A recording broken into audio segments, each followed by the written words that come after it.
क्या आप जानते हैं कि साक्षात भगवान श्री कृष्ण का वो परम दिव्य धाम कौन सा है, जहाँ का तेज करोड़ों सूर्यों से भी ज्यादा चमकीला है, लेकिन फिर भी वहाँ पूर्णिमा के चंद्रमा जैसी परम शीतलता रहती है। क्या आप जानते हैं कि जब भगवान विष्णु स्वयं मलमास का हाथ पकड़कर उसे उस तेजोमय लोक में लेकर पहुंचे, तो उसे सामने खड़ा देखकर साक्षात द्वारकाधीश ने मुस्कुराते हुए ऐसा कौन सा महावरदान दे दिया, जिसने दुनिया के द्वारा दुत्कारे गए एक अछूते महीने को रातों रात ब्रह्मांड के सभी 12 महीनों का राजा बना दिया। आज की यह अमर कथा आपके अंतर्मन को परम आनंद और अश्रुओं से भर देगी और इस वीडियो के अंत में हम अनजाने में छूटे हुए शुरुआती 5 दिनों का दोष पूरी तरह से मिटाने के 3 महा उपाय भी जानेंगे। इसलिए आज की कथा को अंत तक बहुत ही ध्यान और एकाग्रता के साथ सुनिएगा। जय श्री कृष्ण भक्तों, आप सभी का सुबह राधा कृष्ण भक्ति चैनल में हार्दिक स्वागत है। आज पुरुषोत्तम मास का 5वां दिन है। आज 21 मई 2026 दिन गुरुवार है और आज पुरुषोत्तम मास की शुक्ल पक्ष की पंचमी तिथि है।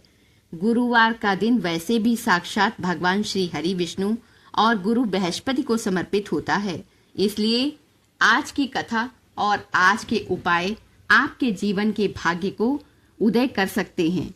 आज हमारी 5 दिनों की कथा का चक्र भी पूरा होने जा रहा है। यदि आप आज पहली बार हमारे इस आध्यात्मिक परिवार से जुड़ रहे हैं, तो नीचे दिए गए लाल रंग के सब्सक्राइब बटन को दबाकर बेल आइकन पर ऑल सेट जरूर कर लें, ताकि आने वाले सभी अध्यायों की कथा आपको समय पर मिल सके। तो चलिए बिना किसी विलंब के शुरू करते हैं 5वें अध्याय का महापाठ। प्रेम से बोलिए लक्ष्मी नारायण भगवान की जय। भक्तों, व्यासपीठ की मर्यादा के अनुसार कथा प्रारंभ करने से पहले आइए श्री राधा कृष्ण और नारायण के चरणों में वंदन करें और उनका पावन ध्यान धरें। नारायणं नमस्कृत्य नरं चैव नरोत्तमं देवीं सरस्वतीं व्यासं ततो जय मुदीरयेत्। ओम कृष्णाय वासुदेवाय हरे परमात्मने प्रणत क्लेशनाशाय गोविंदाय नमो नमः। तुमेव माता च पिता तुमेव बन्धुश्च सखा तुमेव विद्या द्रविणं तुमेव सर्वं मम देव देवम। अर्थात जो अपने भक्तों के सभी दुखों, पापों और क्लेशों का नाश करने वाले हैं, उन वासुदेव पुत्र भगवान श्री कृष्ण और नारायण के चरणों में हमारा बारंबार प्रणाम है। हे प्रभु, आप ही हमारे सब कुछ हैं और हम अपना सर्वस्व आपके चरणों में सौंपते हैं। गोविंद जय जय गोपाल जय जय, गोविंद जय जय गोपाल जय जय, राधा रमन हरि गोविंद जय जय, राधा रमन हरि गोविंद जय जय। ब्रह्मा की जय जय, विष्णु की जय जय, ब्रह्मा की जय जय, विष्णु की जय जय, उमापति शिव शंकर की जय जय, उमापति शिव शंकर की जय जय। गोविंद जय जय गोपाल जय जय, राधा रमन हरि गोविंद जय जय, गोविंद जय जय गोपाल जय जय, राधा रमन हरि गोविंद जय जय। राधा की जय जय, रुक्मिणी की जय जय, राधा की जय जय, रुक्मिणी की जय जय, मोर मुकुट बंसी वाले की जय जय, मोर मुकुट बंसी वाले की जय जय। गोविंद जय जय जय जय, राधा रमन हरि गोविंद जय जय। आइए विस्तार से कथा का शुभारंभ करते हैं। सूत जी महाराज नैमिषारण्य वन में परम तपस्वी 80,000 शौनक आदि ऋषियों से कहते हैं, हे तपस्वियों, पिछले चतुर्थ अध्याय में आपने श्रवण किया कि कैसे करुणामयी भगवान विष्णु ने रोते हुए मलमास को उठाया, उसके आंसू पोंछे, उसे अपने गले से लगाया और उसका हाथ पकड़कर उसे लेकर बैकुंठ से प्रस्थान किया था। अब इसके आगे की परम अलौकिक दिव्य और गोपनीय कथा को अत्यंत एकाग्रचित्त होकर सुनिए। भगवान नारायण उस दुखी मलमास का हाथ पकड़कर उसे सांत्वना देते हुए, ढांढस बंधाते हुए इस भौतिक ब्रह्मांड के आवरणों को पार करके बैकुंठ लोक से भी ऊपर स्थित परम दिव्य, अविनाशी, नित्य और तेजोमय गोलोक धाम में प्रविष्ट हुए।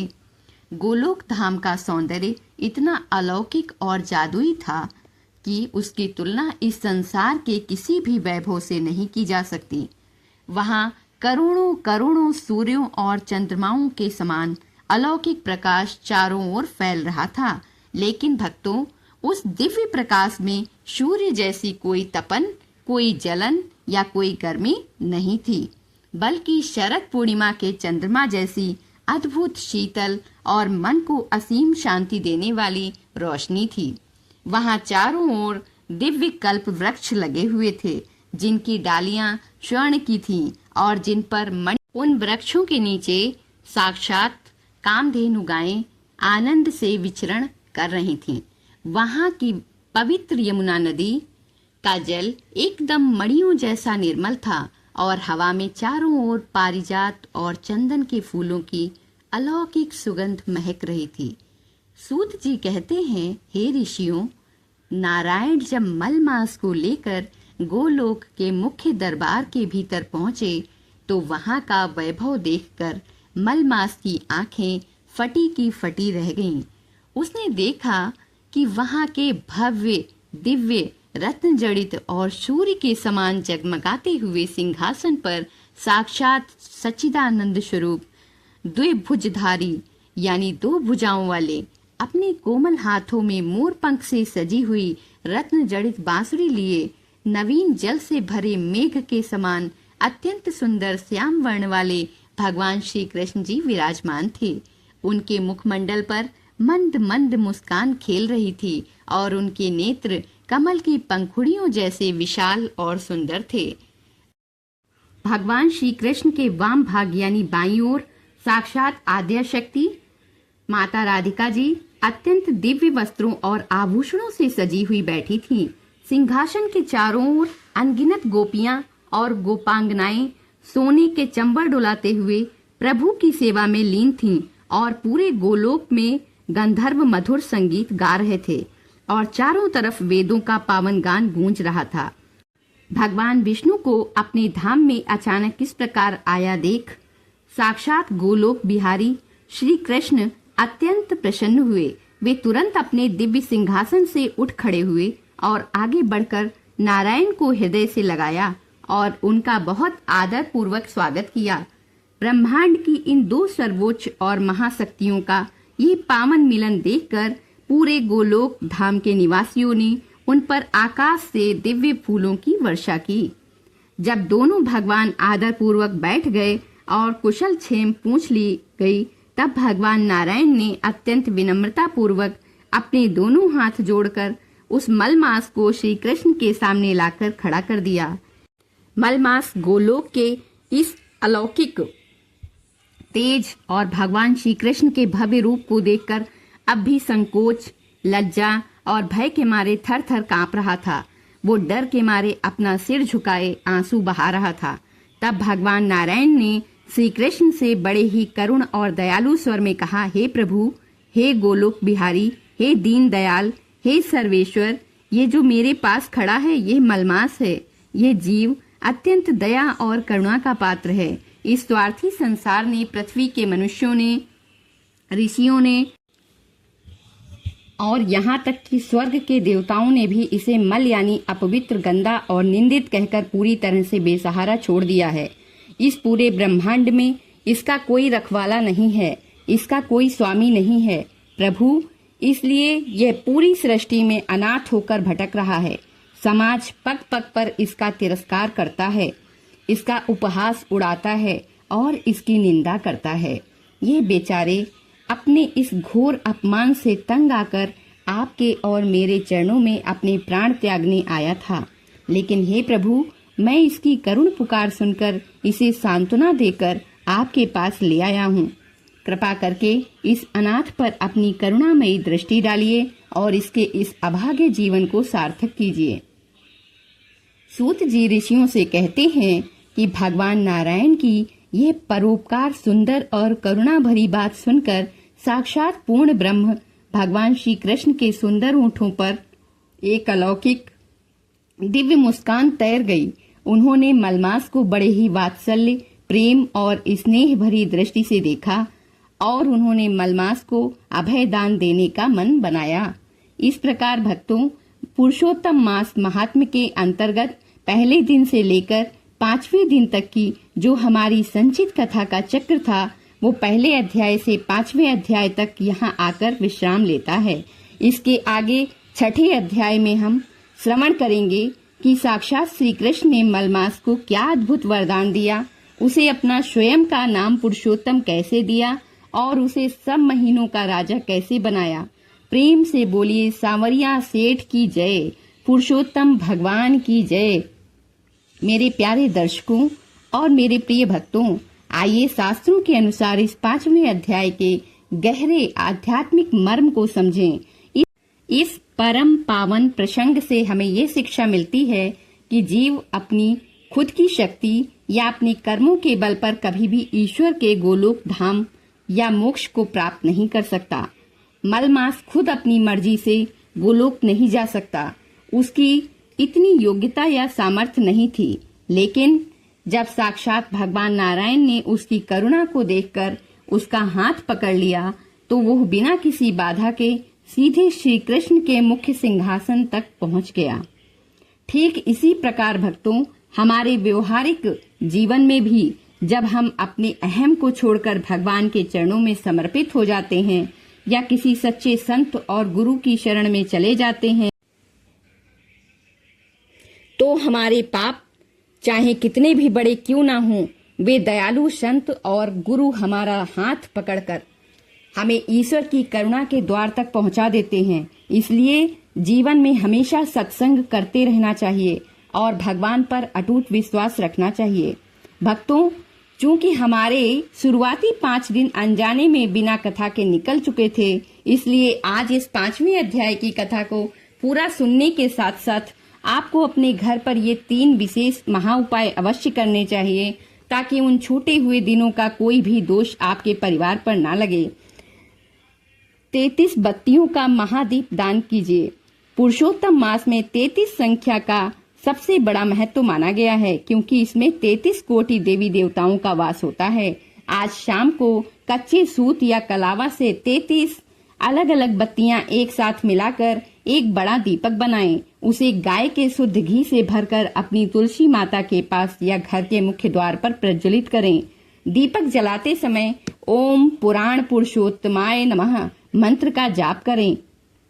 33 मालपुए या फल का दान कीजिए।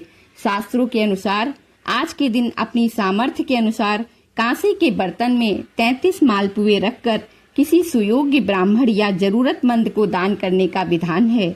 यदि आपका बजट या सामर्थ्य ना हो तो आप 33 केले या 33 कोई भी फल या बिस्किट के 33 पैकेट भी किसी गरीब बच्चे या असहाय व्यक्ति को दान कर सकती हैं। पुरुषोत्तम योग का पाठ। श्रीमद् भगवत गीता के 15वें अध्याय को पुरुषोत्तम योग कहा जाता है। आज से ही नियम बना लें कि इस पूरे महीने रोज सुबह अपने घर के मंदिर में बैठकर इस 15वें अध्याय का पाठ अवश्य करेंगे या मोबाइल पर केवल सुनेंगे। इससे छूटे हुए दिनों का दोष तुरंत समाप्त हो जाता है और घर में अपार बरकत आती है। तो प्रिय भक्तों, यह थी पुरुषोत्तम मास के पहले से लेकर 5वें अध्याय तक की महाकथा और छूटे हुए दिनों के दोष को पूरी तरह मिटाने के अचूक महा उपाय। मुझे पूरा विश्वास है कि इन कथाओं को नियम से सुनकर और इन उपायों को करके आपके घर के सारे कष्ट, बीमारियां और दरिद्रता हमेशा के लिए दूर हो जाएंगे। कमेंट बॉक्स में अपनी श्रद्धा व्यक्त करने के लिए और प्रभु का आशीर्वाद पाने के लिए जय पुरुषोत्तम भगवान या राधे कृष्णा लिखना बिल्कुल ना भूलें। इस वीडियो को एक छोटा सा लाइक देकर अपने मित्रों और सगे संबंधियों के साथ व्हाट्सएप पर जरूर शेयर करें ताकि वे भी इस महापुण्य के भागी बन सकें। कल छठे अध्याय की दिव्य कथा में हम जानेंगे कि श्री कृष्ण ने मलमास को क्या क्या अलौकिक शक्तियां दी और उसे अपना नाम कैसे दिया। उस कथा को समय पर सुनने के लिए हमारे चैनल को अभी सब्सक्राइब करके बेल आइकन पर ऑल सेट कर लें। भगवान पुरुषोत्तम आप सभी की झोली खुशियों से भर दें। मिलते हैं कल अगले अध्याय की कथा के साथ। तब तक के लिए राधे राधे, जय श्री कृष्णा। ओम नमो भगवते वासुदेवाय।